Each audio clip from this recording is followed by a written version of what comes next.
President Trump and Joe Biden are the two oldest candidates to ever lead the Democratic and Republican tickets, but their age isn't stopping them from running fierce campaigns.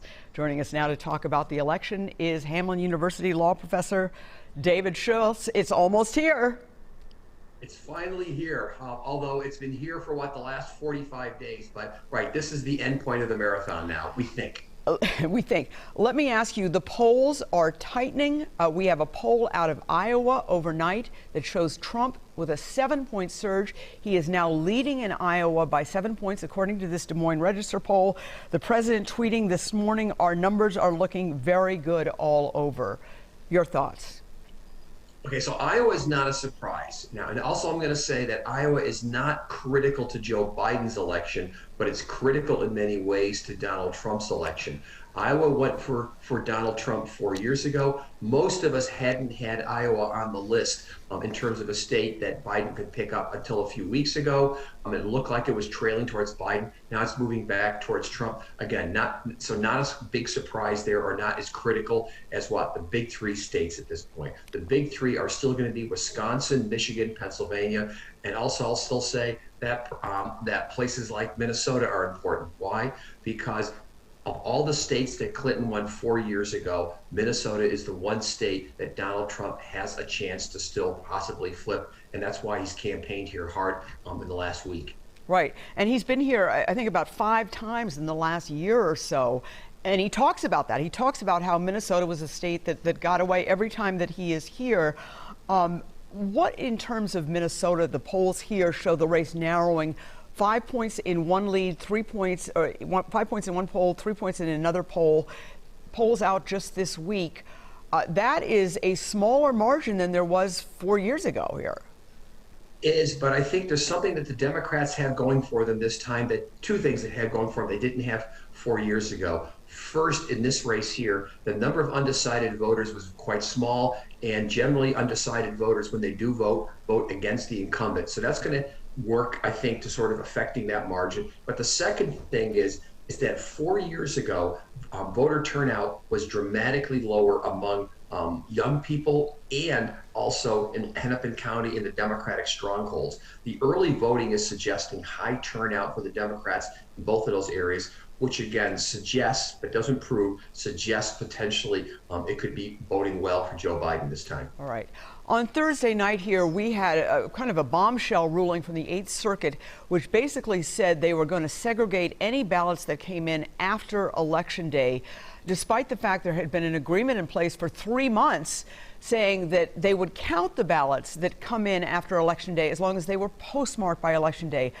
There are 400,000 ballots, absentee ballots, that have been requested but not yet turned in. 400,000 Minnesotans have votes outstanding. What is up with that, and what's going to happen here? Well, first off, I think it was a decision that surprised almost all of us who teach election law across the country, that the 8th Circuit Court of Appeals reached an incredibly unusual decision that potentially, as you pointed out, could disenfranchise hundreds of thousands of people. Now, this is setting itself up, as the court said in its opinion, for potentially post-election litigation. But all this depends upon the margins of victory. And depending on which candidate wins the state and how many outstanding ballots there might be sitting in the Secretary of State's office, we could be headed for significant litigation claiming rights to vote or a denial of right to vote because of that decision. So we really have to watch and see what happens again on election night next morning, and get a sense of whether those outstanding absentee ballots matter, and also how many of those outstanding people are going to still manage to show up or get their ballots in time. All right, but what about legislative races? I mean, these legislative races are so important this year. I'm talking about the Minnesota legislature. Those can be decided by 1,000 votes, even a few hundred.